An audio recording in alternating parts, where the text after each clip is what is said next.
On his way back home from buying a game, a sleep-deprived shut-in named Sada Kazuma sees a girl about to be run over by a speeding truck, and after lunging to push her out of the way, he finds himself sitting in a strange dimension,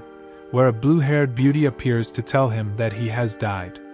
The goddess named Aqua proceeds to reveal that what Kazuma thought was a truck had actually been a tractor which would have stopped for the girl anyways, and in fact Kazuma, thinking he got run over, had died from shock, to the amusement of everyone witnessing the scene including his family and Aqua herself. Subsequent to laughing at a traumatized Kazuma who becomes enraged at her, Aqua offers him the choices of going to heaven where it is boring, reincarnating as a baby, or being transported to an RPG-like world in order to battle against the Devil King who terrorized it to the point the local dead are refusing to reincarnate there. Aqua proceeds to tell him that he can be gifted any powerful item or ability upon and going to that world, the language of which will be automatically installed into his head. Though Kazuma notices her covering up the warning on the manual she shows him about possibly turning his brains to mush. While Kazuma tries to select from a pile of leaflets, he gets annoyed by the impatient Aqua's attitude, thus out of spite decides to choose her as his cheat item. An angel accordingly appears to take Aqua's role in managing the dead and inform Kazuma the gods will grant any wish upon his success, before magically transporting Kazuma along with the panicking goddess to the city of Axel. After Kazuma gets over the initial excitement of arriving at another world, he discovers that the terrified Aqua who is unable to return until the Devil King's defeat is actually useless. The pair makes their way to the Adventurer Guild where adventurers in games usually start out, and is pointed to the reception by a ruffian, yet upon asking to be registered as adventurers, Luna the receptionist asks for a registration fee which none of them have. As the pair frets over what to do, Aqua seeing a priest approaches him and demands money because she is the goddess of the Axis Order, only to hear that he belongs to the rival Eris Order which worships her junior goddess Eris, though she still gets paid out of pity. Following the payment, Luna explains how the system with adventurer classes and adventurer cards work. However, when having their stats analyzed by a crystal ball, Kazuma discovers he can only become the generic adventurer while Aqua can choose to be an archpriest who astonishes the whole guild. The two then proceed to spend the following weeks working a carefree life as construction laborers, drinking bubbly with their fellow workers during dinner and sleeping in stinking stables at night, before eventually remembering that they need to do some actual adventuring. Disgusted at Aqua sleeping until noon while lamenting the lack of financial security for beginner adventurers who can only afford accommodation in stables, Kazuma bringing just a short sword sets out with her on their first subjugation quest, which requires them to defeat 5 giant toads in 3 days. He soon finds himself running for his life in the grasslands outside Axel from one of the giant amphibians that can swallow livestock or people whole as Aqua giggles in amusement. But just when she lists out the terms for saving him, the giant toad switches directions and snaps her up instead. Kazuma manages to slay the giant toad while it stayed still as it slowly swallowed Aqua,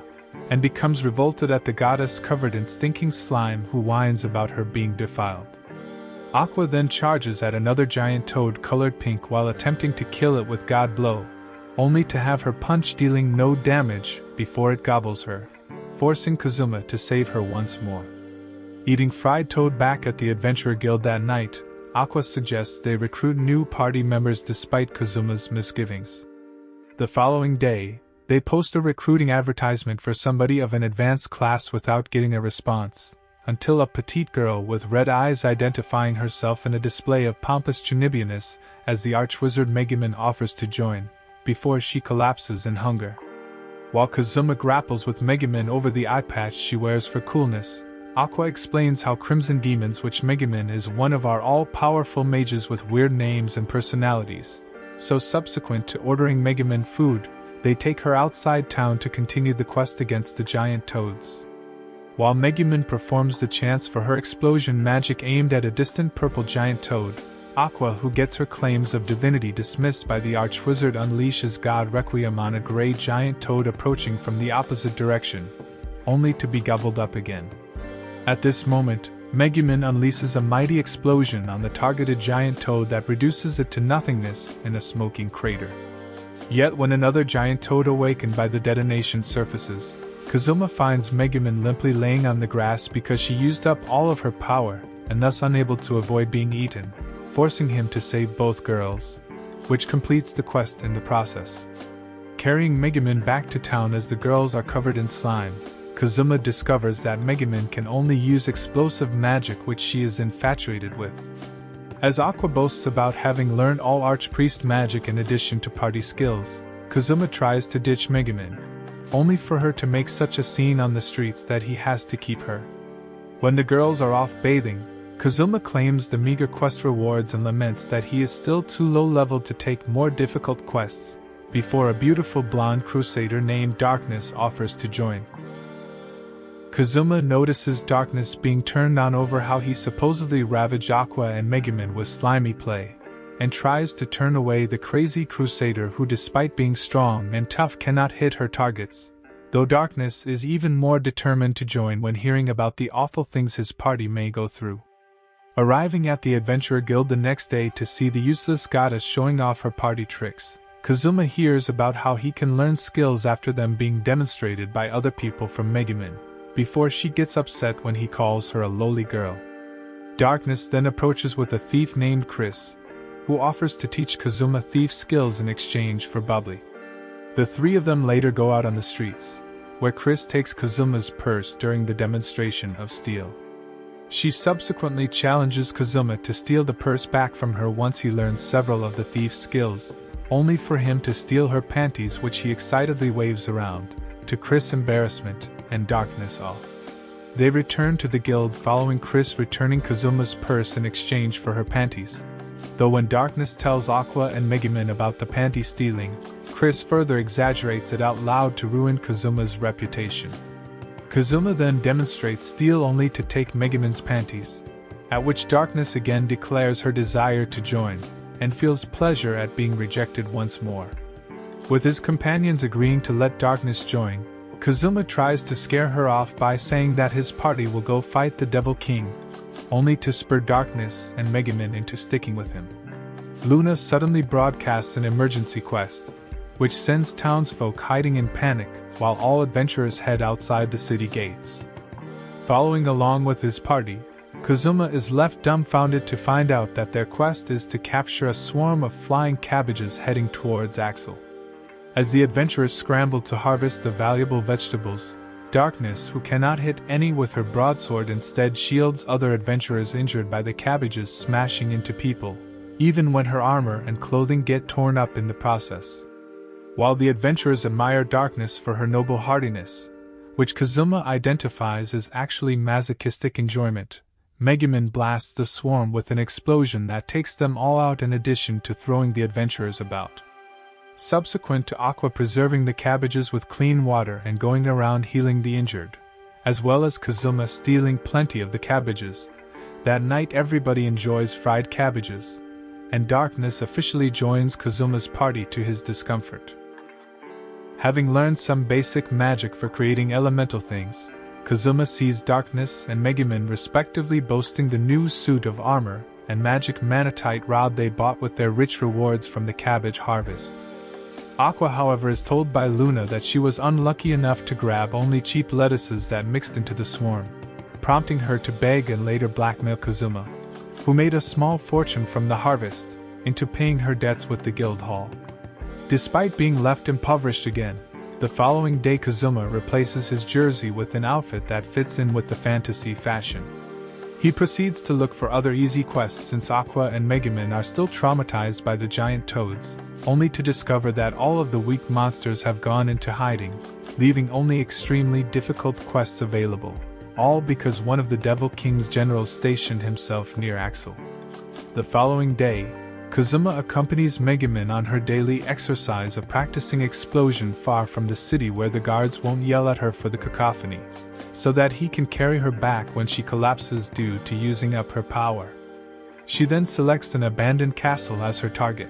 so during the subsequent weeks when Aqua works on jobs like assembling artificial flowers or selling vegetables and Darkness temporarily heads back to her home for training, Megumin will cast an explosion at the castle every day, while Kazuma will grade it before carrying her back to the city. Kazuma later considers abandoning the goal of defeating the Devil King, prompting Aqua, who worries about never going back home, to shed crocodile tears. At this moment, Luna asks all adventurers to gather at the city gates, where Beldia the Dullahan, who is one of the Devil King's generals, bellows his rage at some idiot casting irritating explosions outside his castle every single day. As the other adventurers mistakenly look at an innocent female wizard, Megumin steps forward to own up before bragging about being the #1 wizard in the city, and consequently starts a yelling contest with Beldia, who simply wants her to stop casting explosions. Aqua gets called out by Megumin to help, yet before she can do anything, Beldia casts a premonition of death at Megumin, so she will die after a week, only for Darkness to be hit with the curse when she rushes between them. Beldia proceeds to laugh at the turn of events, yet turns disturbed when Darkness fantasizes about him blackmailing her into all kinds of shameful play while Kazuma holds her back.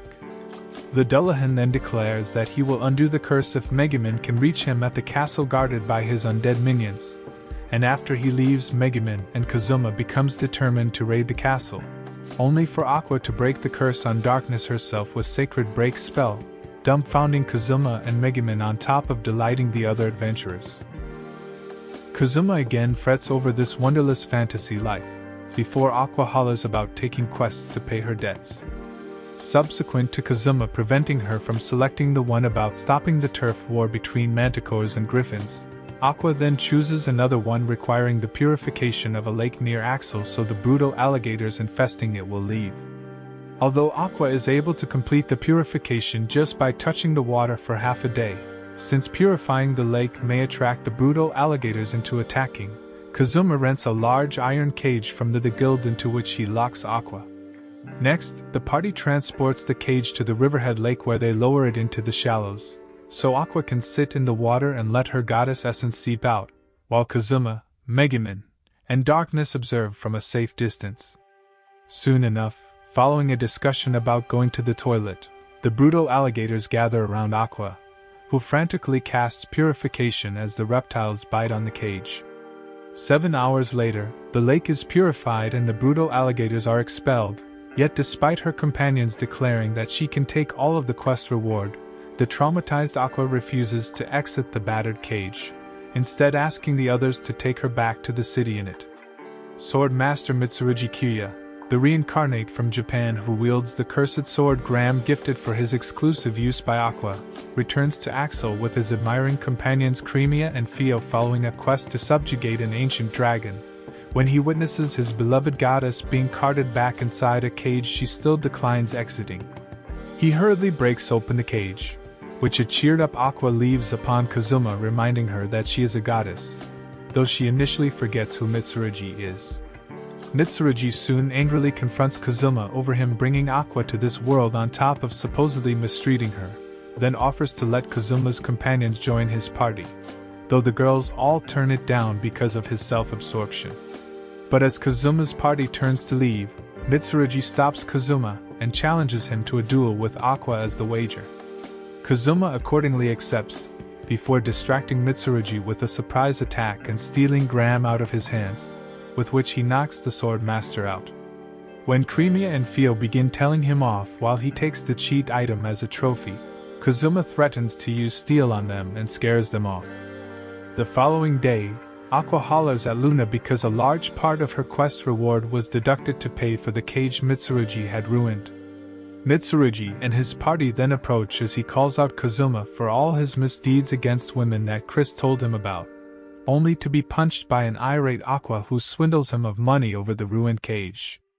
After Mitsurugi runs off with his companions upon discovering that Kazuma had already sold Graham, Luna broadcasts for all adventurers, especially Kazuma's party, to assemble at the city gates, where Beldia is fuming over why they didn't come to his castle. Kazuma blows up at Megumin and Aqua when it is revealed that they had been continuing the daily explosion exercises at the abandoned castle, following which Beldia expresses his rage at them letting Darkness die from his curse, only to be shocked when the very much alive Crusader comes forth.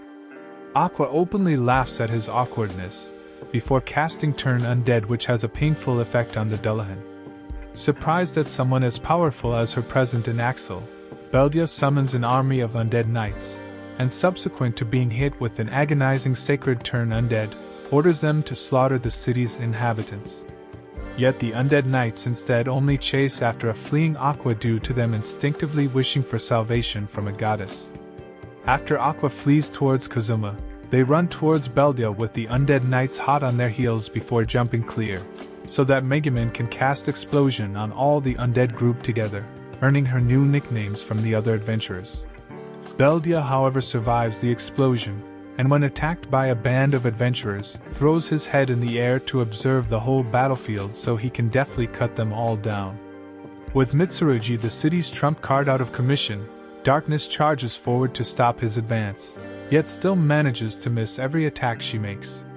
Subsequently withstanding Beldia's attacks that gradually rend her armor and clothes, Darkness goes into another fantasizing fit, and Kazuma seizes the chance to create water that Beldia dodges before freezing him in place, though Kazuma then fails to steal his sword because of their differences in levels. Darkness is accordingly pummeled until she is downed, but when Beldia prepares to kill her, Kazuma, remembering that undeads are vulnerable to water, starts creating water with the other mages. As Beldia dodges the water, at Kazuma's persuasion, Aqua casts Sacred Create Water, summoning a flood powerful enough to wash away the nearby parts of the city. Kazuma afterwards steals from the weakened Beldia his head for playing soccer with, following which Aqua purifies Beldia away. Darkness subsequently prays for the slain adventurers, only to find out to her embarrassment that they had already been resurrected by Aqua. Kazuma makes up his mind not to be involved in anything dangerous again the next day on his way to the guild, where his party and other adventurers are drinking in celebration. Luna then informs him that his party is awarded a special reward for defeating Beldia, but they also have to pay for the flood damages to the city, which ends up plunging them into heavy debt, reigniting Kazuma's determination to defeat the Devil King so he can escape this world. During a freezing winter day where other adventurers all stay indoors to enjoy their rewards from defeating Beldia, Kazuma wishes for more money so he can pay off the huge debt caused by Aqua. When browsing the quest board, Kazuma respectively rejects the ones for subjugating white wolves and one-punch bears that Darkness and Megumin chose, before noticing one for scouting out something called the Destroyer. He and Aqua then settle for the quest to subjugate snow sprites, which unsettles Megumin and excites Darkness. Trekking in winter attire to the snowy forest where snow sprites gather, Kazuma slashes at the fleeing snow sprites while Aqua captures and bottles them for cooling down in summer. The winter shogun which protects the snow sprites subsequently manifests, and as Megumin feigns dead, Darkness excitedly resists the guardian sprite that took the appearance of a shogun because of other Japanese reincarnates imagery, only to have her sword severed. Aqua quickly releases the captured snow sprites, before advising her companions to drop their weapons and to Jiza for forgiveness. Darkness, however, is too prideful to do that, so Kazuma rushes forward to press her head down, but having forgotten to drop his sword, he accordingly gets beheaded by the Winter Shogun. In the afterlife dimension, Eris, who acts like a real goddess, offers him her condolences, at which Kazuma whinges about his reincarnated life getting ruined by his troublemaking party members who are now safe following the Winter Shogun's departure, though when Eris is about to reincarnate him into a whole new life, he finds himself weeping as he misses his companions. Suddenly Aqua calls in for Kazuma's soul to return to his body, on which she had already cast resurrection, and blackmails a protesting Eris into opening the door of afterlife by citing her chest pads. Back in the world of the living, Kazuma is hugged by the relieved Megumin and Darkness, as he feels disappointed with Aqua compared to Eris, before comprehending that they are too weak to take on winter quests. Aqua though shows them a captured snow sprite she had kept hidden when they returned to the guild, and afterwards Kazuma, who considers Eris the main heroine, is left disenchanted at his gluttonous and self-absorbed companions. Aqua, who tries to warm herself beside a campfire outside the freezing stables, is stopped by Kazuma from using his jersey as firewood, and afterwards Kazuma takes her to Wiz's shop, where he stops the goddess from purifying the lich shop owner. As they sip tea, Aqua forced Wiz to serve. Kazuma is yelled at by Aqua when she discovers that he wants to learn undead skills, before getting mad at Wiz, who recoils upon hearing her introduce herself as the goddess worshipped by the lunatic Axis Order. During their conversation, Wiz reveals herself to be one of the 8 Devil King's generals like Beldia was, though unlike the perverted Dullahan who liked to peek up her dress by throwing his head at her feet, she never harmed people and simply helps to keep the magic barrier surrounding the Devil King's castle up. Wiz proceeds to teach Kazuma Drain Touch, though when demonstrating it on Aqua, she nearly gets purified until Kazuma stops her. The weakened Wiz is then commissioned by a real estate broker to help purge the ghosts that keep infesting an uninhabited mansion once owned by a nobleman, which Kazuma's party performs in her place, with the reward being the permission to live there. The party moves their luggage in and cleans the dust, while Aqua is busy recounting the life story of the ghost girl haunting the mansion. After nightfall, Kazuma is about to sleep when Aqua screams because some ghost had secretly drank her treasured bubbly, before she charges around the mansion casting turn undead on any ghost she runs into. Some hours later, Kazuma needing the toilet wakes in the middle of the night, only to see dolls that move crowding around him. Fleeing to Aqua's room with floating dolls chasing him, all Kazuma finds inside is a cowering Megumin, who like him needs the toilet too. Unable to expect aid from Aqua or Darkness, the two of them quarrel over how to relieve themselves, until they are chased out by dolls bursting in from the window. Finally making it to the toilet, which Megumin enters first, Kazuma drags her out without waiting for her to put her pants on when the dolls appear again. They lock themselves into another room until the dolls try to force their way in, so Kazuma attempts to make a break for it when Megumin starts chanting, only to discover Aqua and Darkness had already purified the dolls which had been possessed by ghosts. The following day, Kazuma and Aqua collect the rewards for purging ghosts at the guild, but upon Luna explaining that ghosts keep infesting the mansion because somebody cast a magic barrier that prevent them from entering the nearby public cemetery, Kazuma realizes the whole ordeal to be Aqua's doing, so Aqua confesses she had set the barrier to avoid purifying the cemetery every single day. Later Wiz visits Enna's grave in the mansion yard as it is being cleaned by Kazuma, who then has to save his jersey from being used as firewood. As Megumin and Darkness play a board game looking like chess in the living room, Aqua pesters Kazuma into giving her the sofa seat before the fireplace, which he complies with out of pity upon realizing that her intelligence will never improve. The next day, while hanging around downtown, Kazuma notices Dust and Keith loitering around an alleyway, so as fellow male adventurers they let him into the secret of a cafe run by Succubi. After being shown his seat next to the ruffian, the receptionist Succubus explains how the cafe sends Succubi into granting men realistic dreams of any erotic experience they want in exchange for a little of their vitality when they go to sleep, so Kazuma excitedly fills in his request form. Returning to the mansion, Kazuma finds his companions cooking luxurious crabs sent by Darkness family for dinner, which they all eagerly dig into.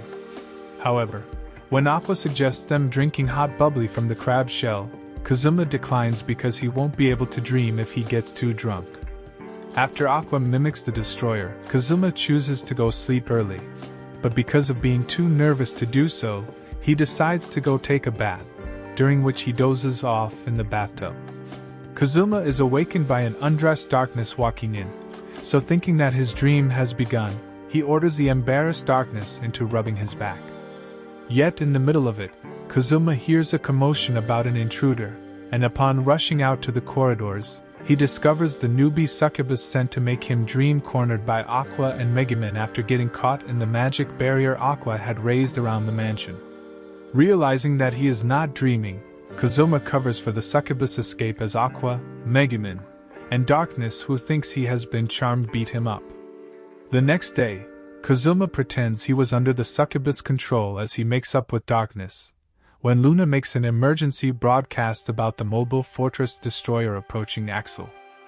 As Luna warns townsfolk to evacuate while pledging for adventurers to assemble at the guild, Aqua and Megumin also pack up in preparation to flee from the rampaging mobile fortress destroyer that Darkness says will destroy everything in its path. But Kazuma is determined to save his newly acquired home. With merely an hour left until the destroyer reaches Axel, The adventurers are at a loss on how to deal with the ancient weapon that started its rampage by destroying the kingdom which constructed it as soon as it went out of control. But at Chris' prompting, Kazuma comes up with the strategy of Aqua breaking the destroyer's magic barrier so Megumin and Wiz can immobilize it. When Darkness later stands guard outside the city walls as construction workers assemble barricades, she confesses to Kazuma her real name as well as her true identity, being a noblewoman charged with defending her protectorate. Climbing atop the city walls as the destroyer comes in sight, Aqua breaks its magic barrier with a powerful sacred break spell, followed by Megumin and was blasting the destroyer's legs with twin explosions, making it grind to a halt right before Darkness. But when the other adventurers cheer their seeming success, Aqua utters a flag line to Kazuma's horror, at which the destroyer broadcasts a warning about its imminent self-detonation. With Darkness refusing to flee and instead charge the destroyer out of masochistic excitement, the other adventurers mistaking her for attempting to stop the detonation all follow suit, though some of them do so with the intention of saving the Succubus Cafe. Setting the limp Megumin down as the fortress is stormed, Kazuma takes Aqua and Wiz to seek its control room, where they find the remains of the head researcher tasked with constructing the destroyer. From his diary, they read the shockingly ludicrous accounts of how he negligently set the fortress into construction just to avoid execution, before irresponsibly spending the remainder of his life trapped on the destroyer when he inadvertently triggered its rampage. Later discovering the coronatite used as the destroyer's power source, which is on the verge of exploding, Wiz uses Drain Touch on Kazuma for recharging her magical power, allowing her to randomly teleport the coronatite off to somewhere at Kazuma's direction. The destroyer, however, accumulated so much heat that it will still explode and burn down the city. But as everybody flees from it, Kazuma drains power from Aqua for recharging Megumin, who the ruffian carried along, so she can blow the destroyer to pieces with her second explosion for the day. The inhabitants of Axel soon return to their peaceful lives, until one day knights arrive from the royal capital. Kazuma thus brings his party to the guild for meeting them, yet instead of being rewarded for saving the city, the accompanying prosecutor reveals that the coronatite he had ordered teleported ended up obliterating the mansion of the local governor, and accordingly charges him for treason.